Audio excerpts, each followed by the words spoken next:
হাই friends, মই ৰং চেনেলত সম্প্ৰচাৰিত হৈ থকা সূৰুযমুখী ধাৰাবাহিকখনৰ আজিৰ খণ্ডটো চাবলৈ বহুত বেছি ভাল লাগিব, কিয়নো যোৱাটো খণ্ডত মাহীয়েকে শেৱালীক পঠিয়াই দিবলৈ যাওঁতে শুনক ইয়াতে যি হ'ল আমি সলনি কৰিব নোৱাৰো। তোমাক যি মিছা বদনাম দিলে তাৰ বাবে ক্ষমা খুজিবলৈ মোৰ সাহস নাই।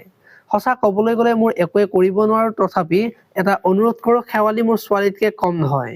তাইয়ে মোৰ জীৱন, তাইক তুমি চাবা, খং কৰি নাথাকিবা বুলি শুনক কোৱা দেখিবলৈ পাইছিল। আজিৰ খণ্ডটোত মাহীয়েকে শুনক মোৰ এই মৰমৰ কলিজাজনীক তোমাৰ হাতত সঁপিলো, তাইক তুমি চাবা বুলি ক'ব, আৰু তেতিয়া মনে নিবিচাৰা মৰমৰ সম্পৰ্ক এটা মই অহৰহ কৰিয়ে থাকিব লাগিব। মোৰ ইয়াত ভুল কি আছিল যে মই মনে নিবিচাৰা সম্পৰ্ক বুজাটো কঢ়িয়াই ফুৰিম বুলি মাহীয়েকক ক'ব।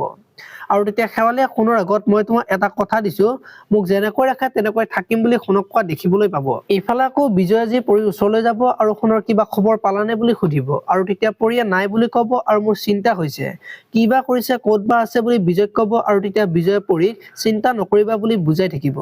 এতিয়া বাৰু বিজয়ে সোণ আৰু শেৱালীক দেখি কি ক'ব দেখিবলৈ পাব আজিৰ খণ্ডটোত। আপোনালোকে সূৰুযমুখী ধাৰাবাহিকখন চাই কেনেকুৱা পাই কমেন্ট কৰি জনাব, আৰু যদি আপোনালোকে এতিয়ালৈকে চেনেলটো ছাবস্ক্ৰাইব কৰা নাই তেতিয়াহ'লে চেনেলটো ছাবস্ক্ৰাইব কৰি ভিডিঅ'টোত এটা লাইক কৰি দিব। ধন্যবাদ।